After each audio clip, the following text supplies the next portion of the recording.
Hello everyone, welcome back to the channel tonight. What you are about to hear may sound unbelievable, even shocking, but the signs are everywhere. Iran, a country ruled for decades by fear, force, and faith-backed power, is standing on the edge of something historic. The Tehran regime is facing its most dangerous moment since the 1979 revolution. The streets are alive, the barracks are restless, and the pillars of power are cracking from the inside. This is not just another protest. This is not just another wave of anger that will fade away. This feels different, deeper, and far more dangerous for the men sitting at the top. For years, the Iranian regime relied on a simple formula to survive. Control the narrative, crush dissent early, divide the population, and use the Islamic Revolutionary Guard Corps as the ultimate shield. That shield now has visible cracks. Reports of mutiny, defiance, and internal rebellion inside IRG. Clinked units are surfacing with alarming frequency. Clerics, local mullahs, and regime loyalists are quietly fleeing cities, moving their families, and preparing exit routes. When the people who benefit most from a system start running, history tells us one thing very clearly: the system is in serious trouble. To understand why this moment is so dangerous for Tehran, we need to look beyond today's protests and into the long buildup of anger, betrayal, and broken promises. For decades, the Iranian people were told that sacrifice today would bring prosperity tomorrow. They were told that sanctions were temporary, that resistance would be rewarded, and that loyalty to the revolution would secure dignity and strength. Instead, what they received was inflation that devoured salaries, corruption that enriched only a small elite, and repression that turned daily life into a quiet prison.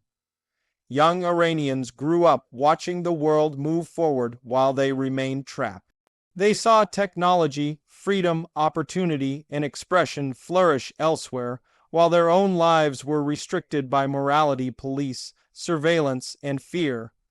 Every protest over fuel prices, water shortages, hijab laws, or unpaid wages was met with violence. Each crackdown left scars, but it also planted seeds. Seeds of anger do not disappear, they wait. What we are witnessing now is those seeds erupting all at once. The current wave of unrest is not limited to one city or one group. From Tehran to Mashhad, from Isfahan to Shiraz, from oil, rich provinces to border regions, the message is the same. People are no longer asking for reform. They are demanding an end. That shift in language is critical. When crowds stop asking and start declaring, regimes start trembling. What makes this moment even more explosive is the involvement, or rather the fracture, within the security forces themselves. The IRG has always been the backbone of regime survival. Unlike the regular army, the IRG is ideological, deeply embedded in politics, business, and intelligence.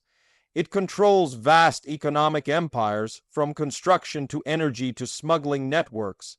But that same structure has now become a weakness. Lower ranking IRG members and Basij forces are not immune to the economic collapse crushing ordinary Iranians. Their salaries have lost value. Their families face the same shortages.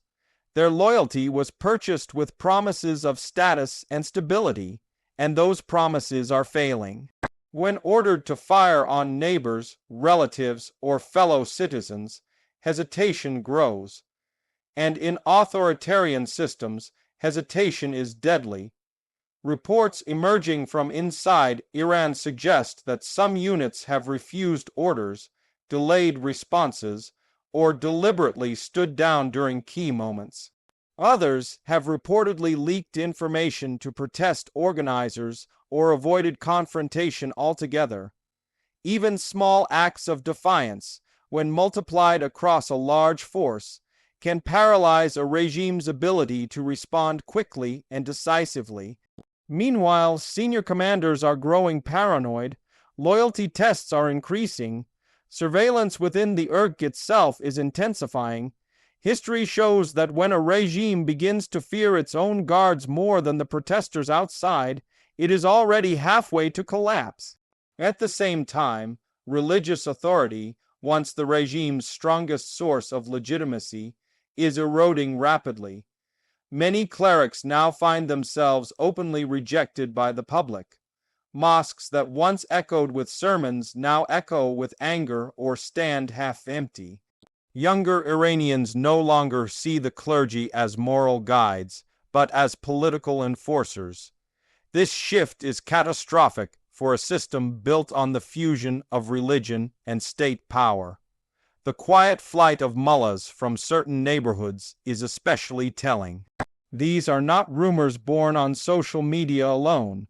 Multiple eyewitness accounts describe families of clerics leaving cities, selling property at a loss, or relocating to safer areas. Some are reportedly seeking ways to leave the country entirely. They know something the regime refuses to admit publicly. If the wall breaks, there will be no hiding place. Economic collapse is the fuel feeding this fire. Iran's currency has lost enormous value. Prices of basic goods rise faster than wages. Middle-class families are slipping into poverty. Young graduates see no future. Small businesses are shutting down. Even those once loyal to the system feel betrayed. When survival becomes the daily struggle, ideology loses its power. Sanctions, mismanagement, and corruption have combined into a perfect storm. Billions spent on foreign adventures, proxy wars, and missile programs have drained resources that could have stabilized the economy. Many Iranians openly ask why their children should suffer so militias abroad can thrive. That question alone undermines decades of revolutionary rhetoric. The protests themselves have evolved. This is no longer just spontaneous anger. Organization is visible. Protesters coordinate times, locations, and tactics. They use encrypted messaging, coded language, and rapid movement to avoid crackdowns. Women, students, workers, and ethnic minorities are participating together. That unity is one of the regime's greatest fears. Divide and rule works only when people stay divided. The chants heard on the streets today are more radical, more direct, and more fearless than ever before. Fear, the regime's most effective weapon, is losing its grip. When people believe they have nothing left to lose, repression becomes far less effective. Internationally, the regime finds itself increasingly isolated. While global powers issue cautious statements, the message is clear. Tehran cannot count on unlimited patience anymore. Diplomatic leverage is shrinking. Economic relief looks distant. Even traditional allies are watching carefully, calculating whether the current leadership can survive or whether it is time to prepare for a post-regime reality. Behind closed doors, elite families connected to power are hedging their bets. Assets are being moved. Money is flowing out. Dual citizenships suddenly matter. These are classic signs of an elite preparing for potential collapse. The public may not see these moves directly, but history teaches us that elites often abandon ship before it visibly sinks. The regime's response so far has followed a familiar pattern: deny, blame foreign enemies, arrest activists, restrict internet access, and threaten severe punishment. But the effectiveness of these tactics is fading. Cutting the internet no longer silences dissent completely. Arrests create martyrs instead of fear. Blaming outsiders convinces fewer people each time. There is also a generational factor that cannot be ignored.